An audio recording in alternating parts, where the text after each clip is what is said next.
আজকে এই বছর তুমি বয়ান শুনতেছো, আগামী বছর বয়ান হবে, তুমি থাকবা কিনা জানা নাই। আমার কলিজার টুকরা ওই হাদি কত স্বপ্ন নিয়া ময়দানে আওয়াজ, কিন্তু অকাতরে চলে গেল।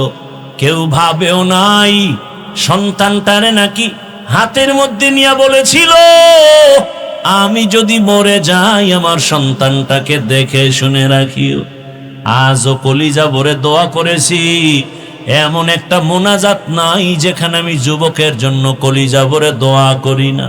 ও আল্লাহ, আর জানো আমার এই জমিনের মধ্যে ওসমান হাদির মতো কারো প্রাণ ঝরে না যায়। কুদরতের ছায়া দিয়া আমার কলিজার প্রত্যেকটা যুবকের জীবনকে হেফাজত করিও।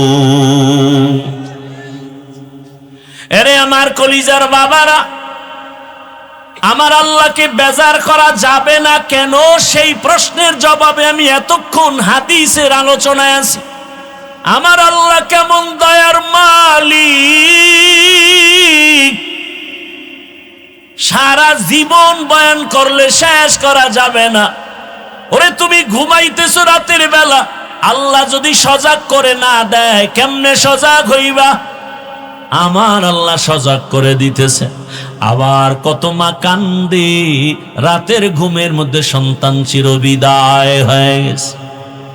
ও আমার যুবক, এত কষ্ট করে এত দৌড়ান দৌড়াই, না খানা না ঘুম না শান্তি, পায়ে ধরে ধরে বলি বাবা তুমি স্কুলে পড়ো, কলেজে পড়ো, চাকরি করো, ব্যবসা করো, আমি কলিজা ভরে দোয়া করি। আমি একথা একবারও বলি নাই স্কুল বন্ধ করে মাদ্রাসায় যাও, তাবলিগে যাও, পীরের কাছে যাও, না হয় জাহান্নামে যাবে। বাংলাদেশে আমি যুবকদের খুব ওজন দিয়া বলি, যুবক তুমি স্কুল ছাড়বা না, কলেজ ছাড়বা না। আমার দেশে মাওলানা মুফতি মুহাদ্দিসের অভাব নাই আলহামদুলিল্লাহ, তবে কলিজায় দুঃখ, আমার দেশে আদর্শবান ডাক্তারের অভাব, আদর্শ ইঞ্জিনিয়ারের অভাব, আদর্শবান ওসি ডিসি এসপির অভাব। আর যদি আমার দেশের সব থানা জেলার ওসি ডিসি এসপি 5 ওয়াক্ত নামাজি হয়ে যেত, কোন সুদখোরের অনুমতি নিয়া ওয়াজের ময়দান সাজাতে হতো না। ঠিক কিনা বলো? এরে আমার যুবক, তুমি ডাক্তার হও, দোয়া করে গেলাম, কলিজা ভরে দোয়া করি। ইঞ্জিনিয়ার হও, প্রফেসর হও, আরে তোমার মতো যুবক বিজ্ঞানী, তোমার মতো যুবকেই তো ইঞ্জিনিয়ার, তোমার মতো যুবক তো ডাক্তার জাকির নায়েক। কে না চিনে তাকে? অথচ হোমিওপ্যাথিক ডাক্তার, এত সুনাম। এরে যুবক, আমি হাসির জন্য বলি না রে বাবা, মনে চাই নিচে নেমে আসি, তোর পাও 2টা জড়ায় ধরি, আর বলতাম যুবক পায়ে ধরে বলি, আর দাড়ি কেটে আমার রসুলের কাদাস না রে যুবক, আর আমার মাওলাকে সারা ভিন্ন জায়গায় মাথা নত করিস না। ফিরে আয়, আল্লাহর পথে ফিরে আয়।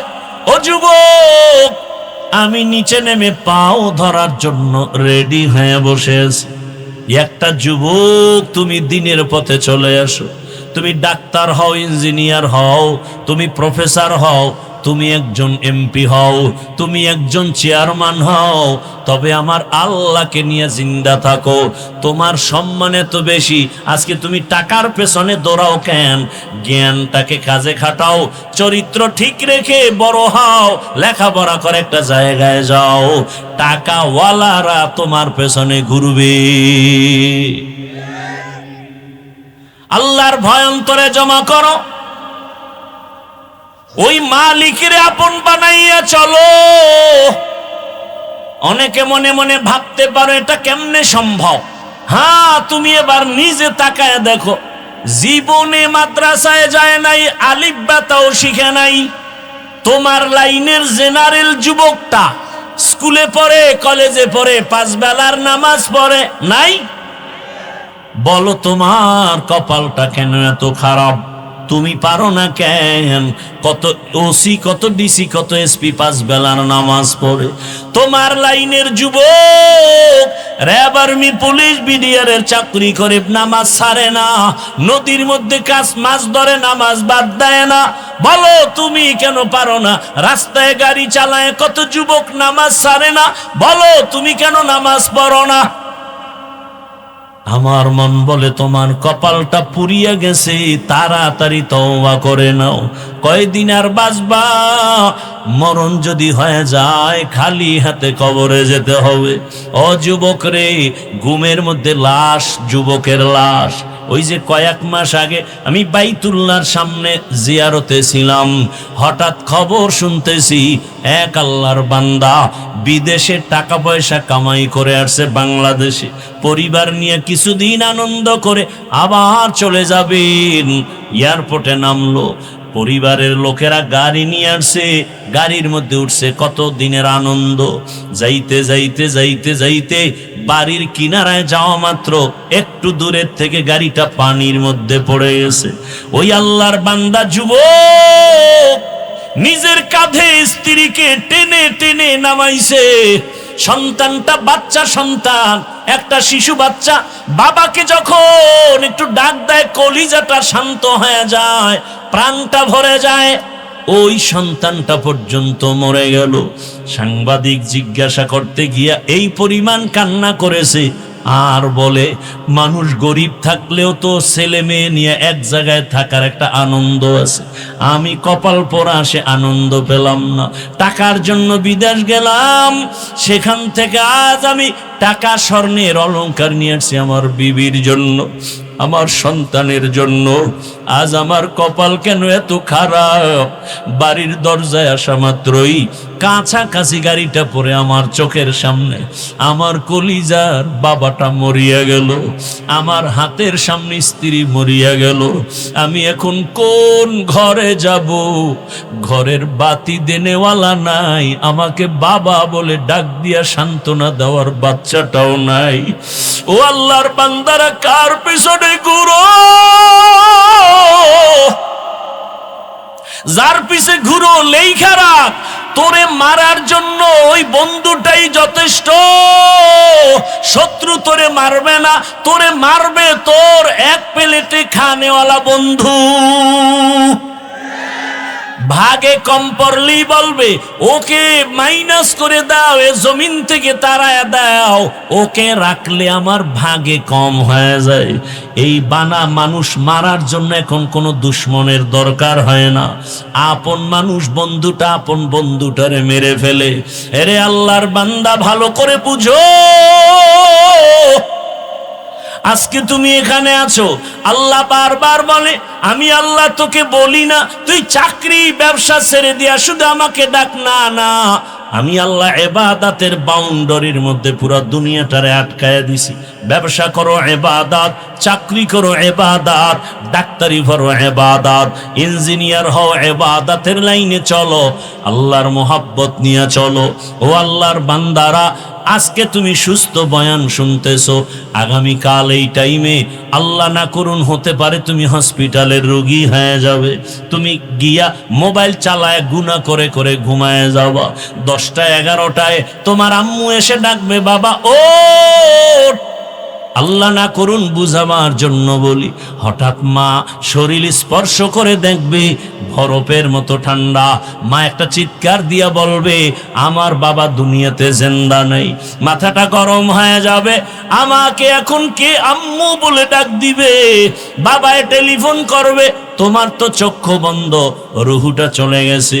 বাবায় বলবে ইমাম সাহেব কোথায় যান, আমার সন্তান মরে গেছে, জানাজা না দিয়া যাবেন না।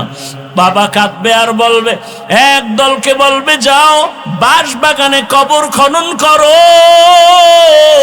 আর এক দলকে বলবে কান্না করে আমার ঘরের পেছনে মশারি টানায় দেও, গরম পানি গোসল করার জন্য রেডি করো।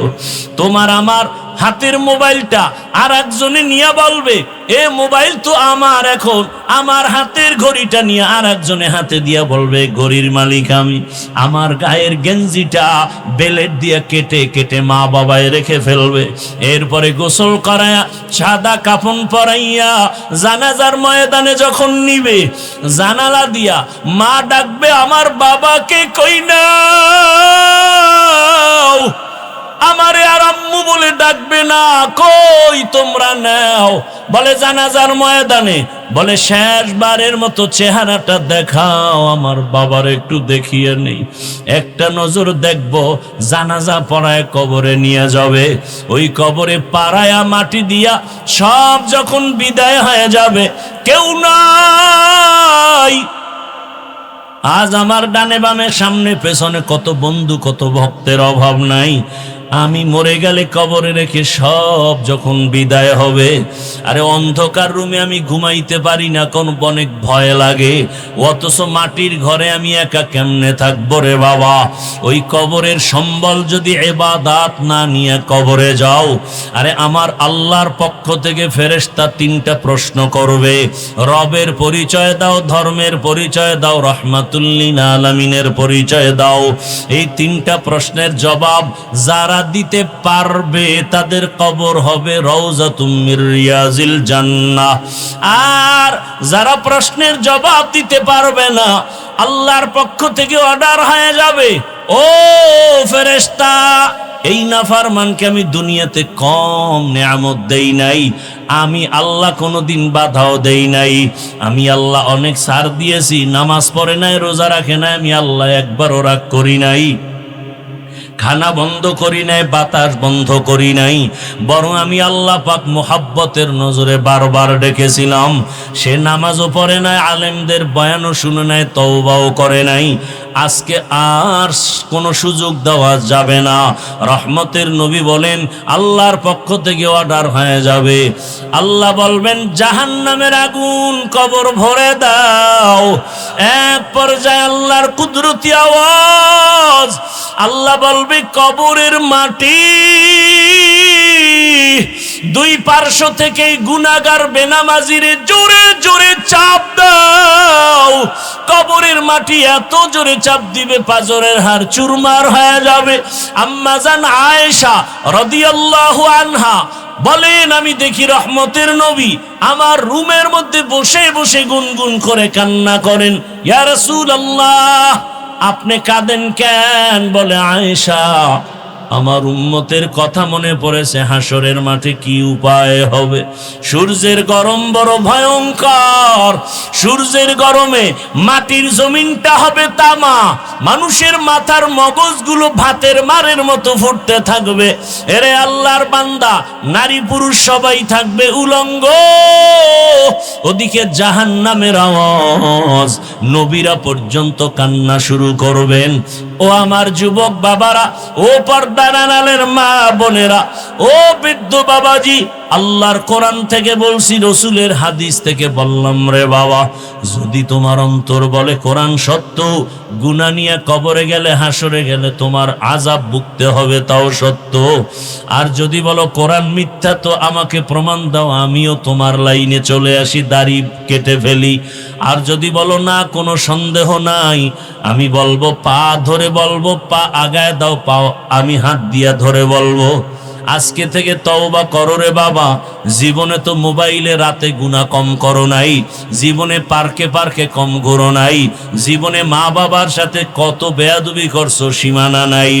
এখনো সময় আছে, তওবা করো। ওই মা বাবার সাথে বেয়াদবি করিও না, ওই শিক্ষকের সাথে বেয়াদবি করিও না, উলামায়ে কেরামের সাথে বেয়াদবি করিও না। ওই মা বাবার দোয়া ছাড়াই চেয়ারে বসতে পারি নাই রে বাবা, মা বাবার দোয়া চোখের পানি ছাড়া এই সম্মানের স্থানে আসতে পারি না রে বাবা। ওই মা বাবার দোয়া চোখের পানি, আজকে তুমি টাকার মালিক, বাড়ির মালিক, গাড়ির মালিক হয়েছো। আল্লাহর কাছে দোয়া করো, মা বাবা চলিয়ে গেলে তার জন্য দোয়া করো। আর যদি কোনো ভাগ্যবান এখনো মা বাবা বেঁচে থাকে, সময় পেলে দোয়া নিও। ওই বাবার দোয়া, ওই মায়ের দোয়া জীবনটাকে সফল করে ফেলবে। এখনো যারা গুনাহ ছাড়তে পারো নাই, তওবা করো। তোমার মতো যুবক যদি স্কুল কলেজে পড়িয়া নামাজ পড়ে, গাড়ি চালায় নামাজ পড়ে, তুমি পারবা না কেন? আম্মা জানেরা, বোনেরা, আপনাদের মতো কত মা বোন পর্দা করে, নামাজি অভাব নাই, আপনারা কেন পারবেন না? আল্লাহর কাছে মনে মনে তওবা করেন আর বলেন, হে আল্লাহ, জীবনে তো গুনাহ কম করি নাই, আজকে থেকে নামাজ ছাড়বো না, বেপরদায় চলবো না, দাড়ি কাটবো না। মা বাবার দোয়া নিয়া, শিক্ষকের দোয়া নিয়া, উলামায়ে কেরামের পরামর্শ নিয়া, নবীজির সুন্নাত অনুযায়ী জীবনটা চালাবো। তওবা করার মতো যদি অন্তর তৈরি হয়, মুনাফিকি যদি না থাকে, খাঁটি তওবার নিয়তে দুটো হাত আল্লাহকে দেখায় দাও। আয় আল্লাহ, হাতগুলো কবুল করে নেন। আয় আল্লাহ, তওবা কবুল করে নেন। তওবার উপরে মজবুত হইয়া চলার মতো তৌফিক দান করেন, আমিন। আলহামদুলিল্লাহি রাব্বিল আলামিন, ওয়াসসালাতু ওয়াসসালামু আলা সাইয়্যিদিল আমবিয়াই ওয়াল মুরসালিন ওয়া আলা আলিহি ওয়া আসহাবিহি আজমাইন। ইয়া আরহামার রাহিমিন, ইয়া আরহামার রাহিমিন, ইয়া আরহামার রাহিমিন। রব্বিরহামহুমা কামা রব্বায়ানি সগীরা। রব্বিরহামহুমা কামা रब्बयानी सगीरा। बता हमको तेरे राखी तरफ, तेरे राह पर चला हमको खुदाया। बेगुनाह न गुज़श्त पर मसाअते, हुजूरे दिल न करदम ताअते। या इलाही मुझसे मुझको दूर कर, ताकि देखो मुझ में तुझको एक नज़र। अल्लाहुम्मा इन्नका अफ़ुव्वुन करीम, तुहिब्बुल अफ़्वा फ़अफ़ु अन्ना। अल्लाहुम्मा इन्ना नस्अलुका रिज़ाका वल जन्नह व नऊज़ु बिका मिन सख़तिका वन नार। اللهم إنا نعوذ بك من البرص والجنون والجذام وسيء الأسقام. ربنا لا تزغ قلوبنا بعد إذ هديتنا وهب لنا من لدنك رحمة إنك أنت الوهاب. اللهم إنا نسألك علما نافعا ورزقا واسعا وشفاء من كل داء. ও রব্বুল আলামিন, কুদরতের নজর দিয়ে দেখেন আপনার কত গোলাম উলামায়ে কেরাম এখানে হাজির, কত মুরব্বী হাজী সাহেব, কত ব্যবসায়ী চাকরিজীবীরা হাজির। আয় আল্লাহ, আমার কলিজার কত যুবক, কত ছাত্ররা হাজির, পর্দার আড়ালের মা বোনেরা হাত তুলেছে। ও আল্লাহ, আমরা গুনার সাগর থেকে আসছি, আমরা গুনাহ করে জীবনটাকে নাপাক করে ফেলেছি। আমার গুনার খবর আমার মা জানে না, ভাই বোনেরা কেউ জানে না। ও আল্লাহ, আপনি জানার পরেও রাগ করে খানাও বন্ধ করেন নাই, পানিও বন্ধ করেন নাই। আজ তওবার নিয়তে হাত তুলেছি, আর গুনাহ করব না, আর দাড়ি কাটবো না, নামাজ ছাড়বো না, মা বাবার সাথে বেয়াদবি করব না, শিক্ষকের দোয়া নিয়ে, মুরব্বী উলামায়ে কেরামের পরামর্শ নিয়ে নবীর আদর্শে চলবো। আমাদের তওবা কবুল করে নেন। জীবনের সব গুনাহগুলো মাফ করে দেন। মা বোনদের কবুল করে নেন, সন্তানগুলো নেককার বানায় দেন, সারা দুনিয়াবাসীকে মাফ করে দেন।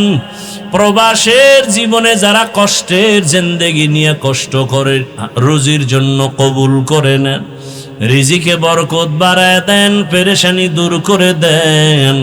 আমার দেশ ইসলামের জন্য কবুল করে নেন, শান্তির দেশ বানায় দেন, জালেমদের জুলুম থেকে হেফাজত করেন, চলার পথে হেফাজত করেন। আয় আল্লাহ, যারা ব্যবসা করে চাকরি করে কুদরতের দ্বারা বরকত বাড়ায় দেন। আয় আল্লাহ, মাদ্রাসা কবুল করে নেন। আয় আল্লাহ, মাহফিল কবুল করে নেন। আয় আল্লাহ, এলাকায় শান্তি দান করেন। মা বোনদের আবেদা পর্দাওয়ালা বানায় দেন, সন্তানগুলো নেককার বানায় দেন। আয় আল্লাহ, আমার কলিজার প্রত্যেক যুবকের দিনের খাদেম বানায় দেন। আয় আল্লাহ, উসমান হাদিকে শাহাদাতের মর্যাদা দান করেন। আমার দেশের প্রত্যেকটা যুবক কুদরতের হাতে হেফাজতের ব্যবস্থা করে দেন। আয় আল্লাহ, মুরব্বী, ব্যবসায়ী, চাকরিজীবী মা বোনদের নিরাপত্তার ব্যবস্থা করে দেন। আয় আল্লাহ, আমাদের জানমাল আহাল পরিবার হেফাজত করেন। আয় আল্লাহ, মাদ্রাসা মসজিদগুলো কবুল করে নেন। ওলামায়ে কেরাম মাশায়েখদের এক বানায় দেন, হিংসা দূর করে মোহাব্বত বাড়ায় দেন। আয় আল্লাহ, পরস্পরে ইখলাস ও তাকওয়া দান করেন। রব্বুল আলামিন, অভাবীদের অভাব দূর করে দেন, ঋণের বোঝা মাথায়। আয় আল্লাহ, কুদরতের দ্বারা আসানের সাথে ঋণ আদায়ের ব্যবস্থা করে দেন। ও দয়ার মালিক, আগামী জুমাবার ঢাকাতে আমার মাদ্রাসার মাহফিল কামিয়াবির সাথে কবুল করে নেন। আয় আল্লাহ, মেহমানরা আসবেন সারা দেশ থেকে, কুদরতের দ্বারা ইজ্জতের হেফাজত করেন। অনেক খরচ, অর্থের আয় আল্লাহ, অর্থের যোগান কোথায়? কুদরতের দ্বারা রাস্তা খুলে দেন রে আল্লাহ। আপনার খাজানায় অভাব নাই, আমরা সব দুর্বল, সকলের দিলের নেক আশা পূরণ করে দেন আল্লাহ। আমরা যারা হাত তুলেছি জানি না এখানে কারা ইয়াতীম, আর বাবার চেহারাও দেখবে না, বাবা বলে ডাক দিতে পারবে না। কে মা হারা, কে ভাই হারা, কে বোন হারা আশা হয়। সবার কবর জান্নাতের বাগান বানায় দেন আল্লাহ। যারা বেঁচে আছেন হায়াত বাড়ায় দেন, অসুস্থ যারা কুদরতের দ্বারা সুস্থ করে দেন আল্লাহ। ইব্রাহিম আলাইহিস সালাম মেহমান সারা খানা খায় না, আর আপনারা মেহমান দেখলে ইস্তেগফার পড়েন, অন্য দিক দা ভেগে চলে যান। আম্মাজানদেরও কিছু কিছু এরকম অভ্যাস, মেহমান পছন্দ করে না। অথচ রহমতের নবী বলেন, মেহমান তোমার ঘরের দরওয়াজায় যদি যায়, তোমার জীবনও ধন্য। মেহমান তোমার জীবনের ভাগ্যের একটা চাল দানা খায় না, বরং মেহমান তার নিজের রিজিকটাই সেখানে খায়। মেহমান আসলে রিজিকে বরকত হয়, রুজিতে বরকত হয়। ইব্রাহিম আলাইহিস সালাম মেহমান ছাড়া কখনো খানা খান না। আজকে অপেক্ষায় আছেন, খানা খাবেন, কিন্তু মেহমান পাওয়া যায় না। নির্দিষ্ট না, জারি রাস্তায় পায়ে রে ধৈর্য নিয়ে খাওয়াইয়া দেয়, আসো এক দস্তরখানে খানা খাই। রসুলের সুন্নাত, মক্কা মদিনায় যাবেন, এখনো সেই রসুলের আদর্শ। কোটিপতি মক্কার টাকাওয়ালা মালিক যেই দস্তরখানে খায়, তাদের কাজের লোকেরাও একই দস্তরখানে খায়। এ হলো রসুলের আদর্শ। রহমতের নবী গরিব বলে কাউকে তাড়ায়া দেন না, কারণ আল্লাহর গোলাম। তুমি কাকে তাড়াইয়া দিতেছ? আমার মাওলায় তো তারায় দেয় না, তুমি কেন দাও? ইব্রাহিম আলাইহিস সালাম আজকে মেহমান পায় না, হঠাৎ এক মুশরিক আমার আল্লাহর বিরুদ্ধে আচরণ করনেওয়ালা রাস্তা দিয়ে হেঁটে যায়। কাশো ভাইজান আমার ঘরে একসাথে খানা খাও। খানা খাওয়ার প্লেটের কাছে নিয়ে যখন শুনলো, জানতে পারলো এটা আমার জাতি ভাই মুসলমান না, খানার প্লেট থেকে তখন উঠাইয়া দিছে, যাও আমি বিধর্মীকে নিয়ে এক দস্তরখানে খাবো না। ওই মুশরিক আল্লাহর গোলাম মনে কষ্ট পায় যখন বিদায় হয়, সাথে সাথে জিবরাইল আমিনের আগমন হয়ে গেল, ওহী নাজিল হয়ে গেছে, রে ইব্রাহিম মাত্র একটা বেলা খানার জন্য তোমার দরজা আসে নাই, চলন্ত পথে তুমি নিয়ে আসছো। এই বান্দাটাকে তুমি তোমার ধর্মের না বলে তুমি তাড়ায় দিয়েছো, খানা দাও নাই, পেটের ক্ষুধা নিবারণ করো নাই। ও ইব্রাহিম, এই বান্দার বয়স কত জানো? জীবনে দুনিয়াতে আসা থেকে আজ পর্যন্ত তোমার রবের খানা দিয়েছেন। আরে বিরোধিতা তো তোমার করে না, বিরোধিতা তো করে আমার। সেজদাটা তো আমাকে দেয় না, কপালের সেজদা তো আমার জন্য খাস। ওই সেজদা দেয় আগুনের সামনে গিয়া, তাহলে আমার কষ্ট লাগবে তো বেশি। অথচ তুমি মাত্র এক বেলার খানা দাও নাই, আর এই দীর্ঘ বছর আমার এই গোলামটাকে আমি এক বেলা খানা বন্ধ করি নাই, কারণ আমি রব, আমার মায়া বেশি। তুমি ওরে বানাও নাই, আদর করে বানাইছি আমি।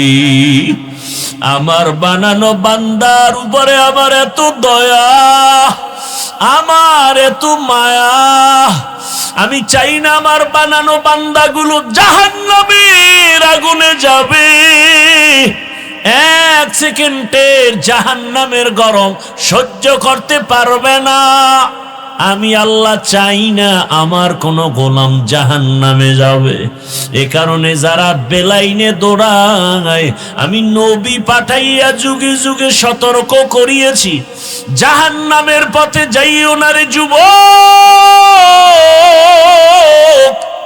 এক সেকেন্ডের জাহান্নামের আযাব গরম সহ্য করতে পারবা না রে বাবা। সব নবী রাসূল এই দাওয়াতই দিলেন জাহান্নাম থেকে বাঁচো। আমার রাসূল এই দাওয়াত দিলেন যে জাহান্নাম থেকে বাঁচো। এবার তাদের খলিফা, তাদের প্রতিনিধি, তাদের ওয়ারাসা, দুনিয়াতে বর্তমানে উলামায়ে কেরামের একই আওয়াজ, যদিও আওয়াজের টন ভিন্ন ভিন্ন, আমার কণ্ঠের আওয়াজ একরকম, আবার তাবলীগওয়ালাদের আওয়াজ ভিন্ন রকম, ফর্মুলা এক একটা আলাদা, কিন্তু উদ্দেশ্য কেন আলাদা না?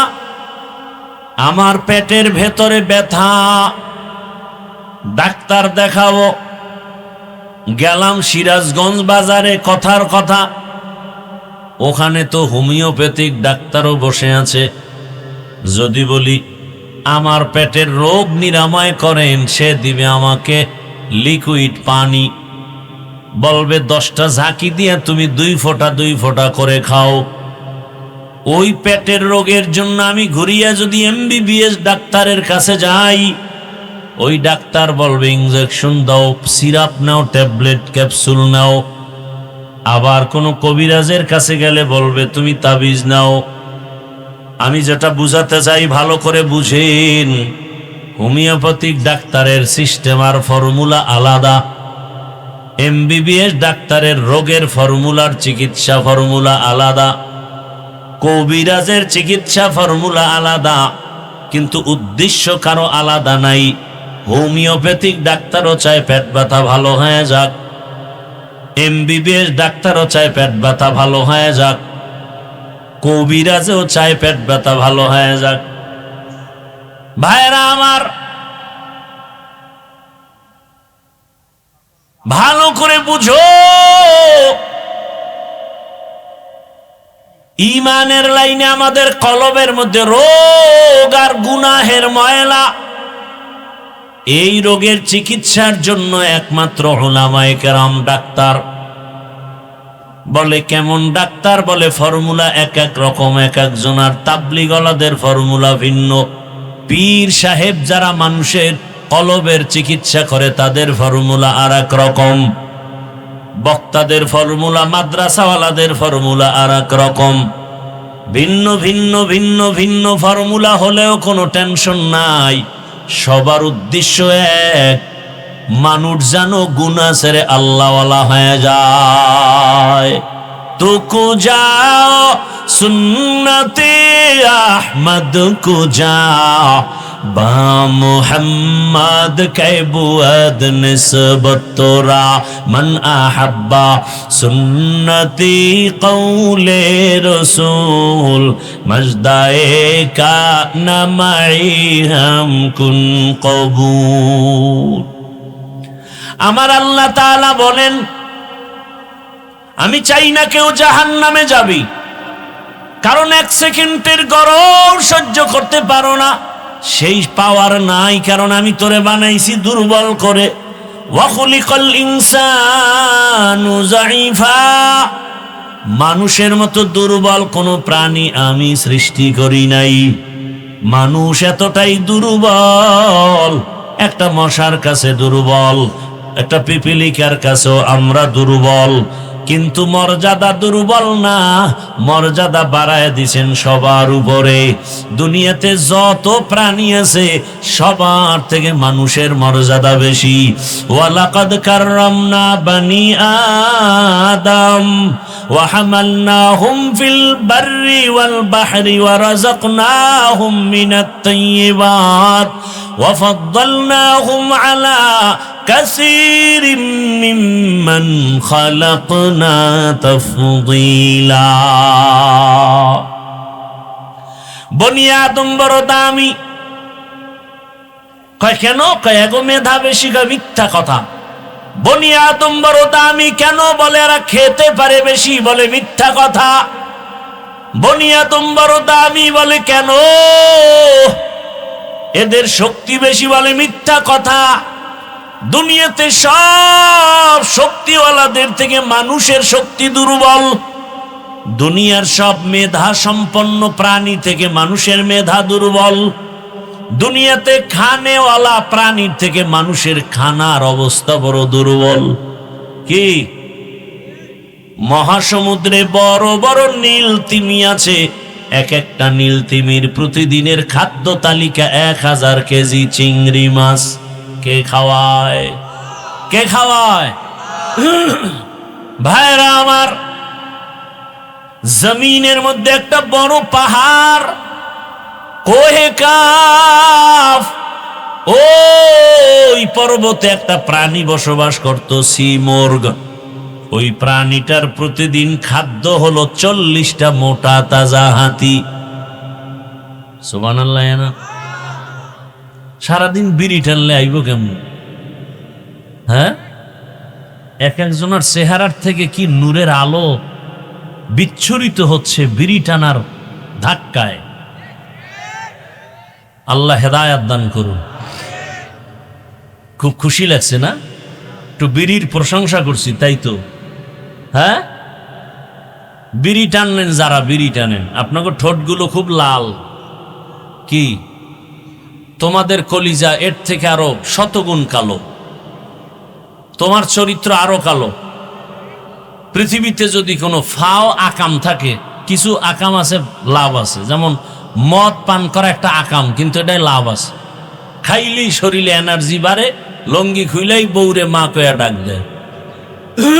আছে না নাই? বলে গোটা দেশের মালিক এখন আমি। কি শেখ হাসিনাও নাই, খালেদা জিয়াও নাই, এখন দেশের মালিক আমি। বউ কয় ঘরে তো চাল নাই, কয় দোষ তো বোতলের, আমার কি? দুনিয়াতে যদি কোনো ফাও আকাম থাকে, এই আকামের নাম বিড়ি টানা। এই বিড়ি টানলে কোনো লাভ আছে? যদি কেউ বলো যে হ্যাঁ চেহারা সুন্দর হয়, শক্তি বাড়ে, খোদার কসম আমি বিড়ি টানব। আল্লাহ হেদায়াত দান করুন। খুব ভালো কাজ করতেছেন যারা করেন না, না তা হাসি আসে কেন? আমি কি হাসির জন্য বলছি?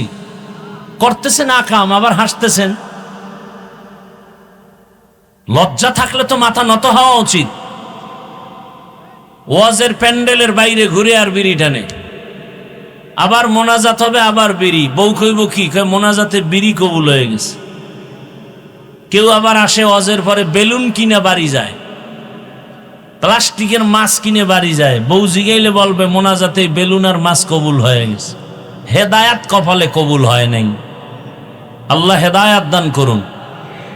জিন্দেগি মে বন্দগি তু করনা হে, জিন্দেগি মে বন্দগি তু করনা হে, जिंदगी बे बंदगी शर्मिंदा है, जिंदगी बे बंदगी शर्मिंदा है। খারাপ লাগতেছে আপনাদের? মাওলার কাছে কত ভালো লাগে তা জানেন? আল্লাহর তো ছেলে মেয়ে নাই, আল্লাহর তো আদরের আমরা। এই সুন্দর বাগান দেখা হাদিস রসুলের এত সুন্দর এক মজলিস আল্লাহ পাক আরশে আজিমের মধ্যে ফেরেশতা দিয়া মজলিস করতেছেন। সেই আরশে আজিমের মজলিসের বক্তা আমার আল্লাহ, শ্রোতা সব কি? কথা বলে না, ফেরেশতা। বয়ানের বিষয় কি? আমগে এই প্যান্ডেলে আমরা আসছি কেন? আমাদের প্রশংসার বয়ান চলতেছে। শেষমেশ আল্লাহ বলে দেন ফেরেশতারা সাক্ষী থাক, ওই প্যান্ডেলে যারা বসছে এদের জীবনের সব গুনাহ মাফ। ইহা হাম সব মুসাফির দিল না লাগা, আহলে দিল কি নজর সে রূহ করতা যা, शाह दौलत सब फकीर गर नेक ने है, शाह दौलत सब फकीर गर नेक ने है, जिंदगी में बंदगी तू करना है, जिंदगी बे बंदगी शर्मिंदा है, जिंदगी बे बंदगी शर्मिंदा है, जिंदगी में बंदगी कौन बंदगी, बंदगी बे जिंदगी शर्मिंदगी। এরে আমার কলিজার যুবক বাবারা, বৃদ্ধ বাবাজি, পর্দার আড়ালের মা বোনেরা, আল্লাহ পাক আমাদের এত আদর করে বানাইছেন, মানুষের মতো দামি কোনো প্রাণী বানান নাই। মানুষ শক্তির কারণে দামি না, মানুষের থেকে শক্তি একটা কুকুরের মধ্যে বেশি, শিয়ালের ভেতরে বেশি। একটা পিপিলিকার সামনে আমরা কতটা দুর্বল। আরে আমি হাফিজুর রহমান, ইভেন আপনারাও দুনিয়াতে যখন আসবেন, আম্মা জান এমন প্রসব বেদনায় কান্নায় মাতোয়ারা হয়ে গেলেন। ও আমার বাবারা, ভালো করে বুঝো, আমার আম্মা জানের কণ্ঠের আওয়াজ এত ছোট, কারণ আমার আল্লাহর ভয় নারীদের শরীরটা ঢেকে রাখা যেমন ফরজ, তাদের কণ্ঠের আওয়াজটাকে বেগানার থেকে আটকায় রাখা ফরজ। আম্মাজানের কণ্ঠের আওয়াজ ঘরের ভেতরের রুম থেকে সামনের রুমে যায় না, এতটা সেই ভয়ে আমার আম্মা চলেন। কিন্তু যেদিন আমি দুনিয়াতে আসব, প্রসব বেদনা, আম্মাজানের এত কান্নার আওয়াজ, আম্মাজানের কান্নার আওয়াজে পাশের বাড়ির মানুষও ঘুমাইতে পারে না। ঠিক নেই? ভালো করে বুঝো, খালি কানসুক করো না, কিছু বুঝো। মায়ের আওয়াজটার কারণে বাড়ির ডানে বামের মানুষ ঘুমাইতে পারে না। বুঝতে পেরেছে কেন এত কান্নার আওয়াজ? যেই মায়ের কণ্ঠ বাইরে যায় না, ওই মায়ের কান্নায় পাশের ঘরের মানুষ ঘুমাতে পারে না। এত করুণকারী কাহিনী কেন? বলে প্রসব বেদনার কান্না। ওদিকে আমার দাদি, আর এক পাশে আমার নানি আমার আম্মারে সান্ত্বনা দেয়, কান্না করো না, ধৈর্য ধারণ করো। আম্মার কান্না বন্ধ হয় না। এক পর্যায়ে মা বেহুশ হয়ে যায়, আবার হুশে আসে। হঠাৎ আমার আম্মা জান ডাক দিয়া কয়, ও আমার শাশুড়ি আম্মা, আপনারা আমার থেকে একটু দূরে যান, 1 মিনিটের জন্য আমার স্বামীকে একটু আমার কাছে আসতে দেন। আমার আব্বাজানকে ডাকছেন, আমার আব্বাজান আসছেন। আম্মাজান হাতটা ধরিয়া কান্না করে আর বলে, স্বামী, বাবার কত মায়া কত মমতা ত্যাগ করে তোমার ঘরে আসছি, তোমার মন ভরে খেদমত করতে পারি নাই, তোমার সংসারটা সুন্দরভাবে ধরে রাখতে পারি নাই। তোমারে আমি উপরে উঠাবার জন্য, তোমার সংসারটা ঠিক রাখার জন্য আমি কত ভুল পর্যন্ত করেছি। আমারে আজকে তুমি মাফ করে দাও, আর আমি বাঁচব না। বাবায় কান্না করে আর বলে, বিবি কান্না করিও না, ধৈর্য ধারণ করো। মা কাঁদে আর বলে, স্বামী তুমি বুঝো না, আমার চোখে দেখা অমুক এলাকার অমুক নারী মরে গেছে, বাচ্চা হওয়ার সময় মরে গেছে। আমার মাথায় 7 আসমানের বোঝা, আমি সহ্য করতে পারি না। আমার বারবার কেন যেন মনে হয় আমি মরে যাব। বাবায় কয়, মা তুমি আমারে মাফ করো, ধৈর্য ধারণ করো। দৌড়াইয়া গিয়া ওযু বানাইয়া সেজদায় পড়ে কাঁদে আর বলে, হে মালিক, তুমি আমার স্ত্রীকেও হেফাজত করো। আয় আল্লাহ, প্রসব বেদনা তুমি আসান করে দাও। ও সন্তানেরা, জানো না, এই কারণেই তো আমার রহমতের নবী বাবা মায়ের ক্ষেত্রে মায়ের কথাটা 3 বার নিয়ে আসছেন। মায়ের কত কষ্ট রে বাবা, এত কষ্ট ঋণ চামড়া খুলে যদি জুতা বানায় দাও, কোনদিন তার ঋণ আদায় হবে না। এমন কষ্ট মা করেছেন।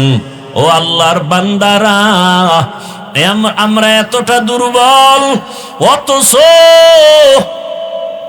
একটা বকরি ছাগলের বাচ্চা যখন আসে, ডানে বামে কোনো সহযোগিতাকারী আসেনি, কেউ নাই। বাচ্চা দুনিয়াতে আইসা নিজে নিজে 4 পায়ে বাচ্চা দাঁড়ায় গেছে।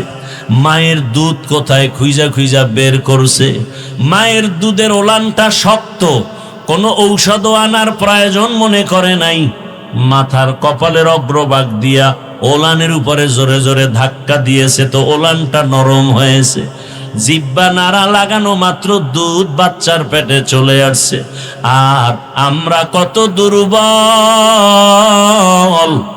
দুনিয়াতে আসা মাত্র মা চক্ষু বন্ধ, বেহুশ।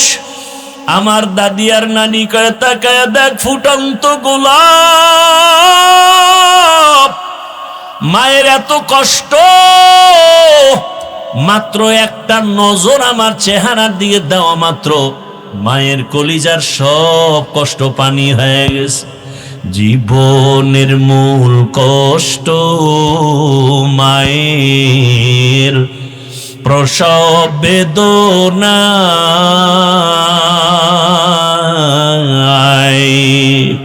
সাত আসমান সাত জমিন তখন মায়েরই মাথায়।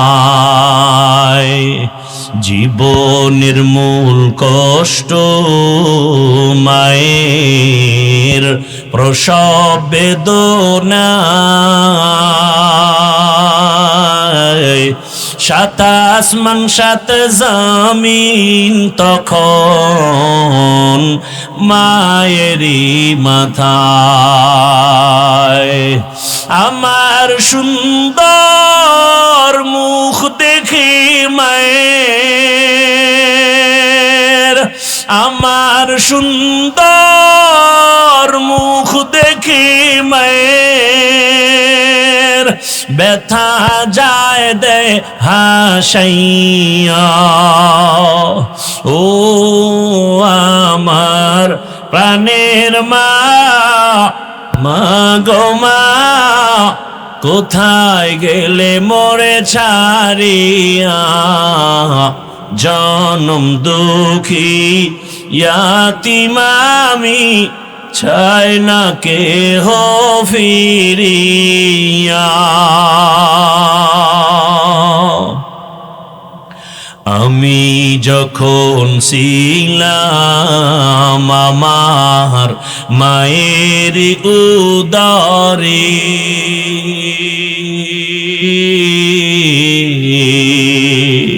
চলাফেরা করলেন যে মায় কত কষ্ট করে। আমি যখন ছিলাম আমার মায়ের উদরে, চলাফেরা করলেন যে মায় কত কষ্ট করে। এমন মাকে কেমনে আজি, এমন মাকে কেমনে আজি যাব আমি ভুলিয়া। ও আমার প্রাণের মা, মা গো মা, কোথায় গেলে মোরে ছাড়িয়া। জনম দুঃখী ইয়াতীম আমি, চাই না কেহ ফিরিয়া। মাগো আমি ইয়াতীম বলে সবাই দেয় তাড়াইয়া।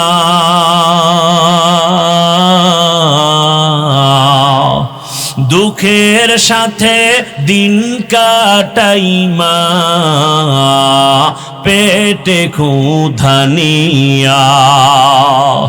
মাগো আমি ইয়াতীম বলে সবাই দেয় তাড়াইয়া। দুঃখের সাথে দিন কাটাই মা, পেটে ক্ষুধা নিয়া।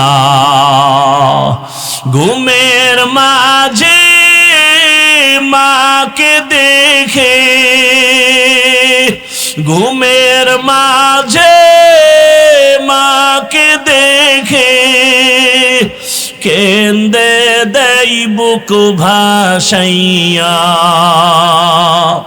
ও আমার প্রাণের মা, মা গো মা, কোথায় গেলে মোরে ছাড়িয়া। জনম দুঃখী ইয়াতীম আমি, চায় না কেহ ফিরিয়া।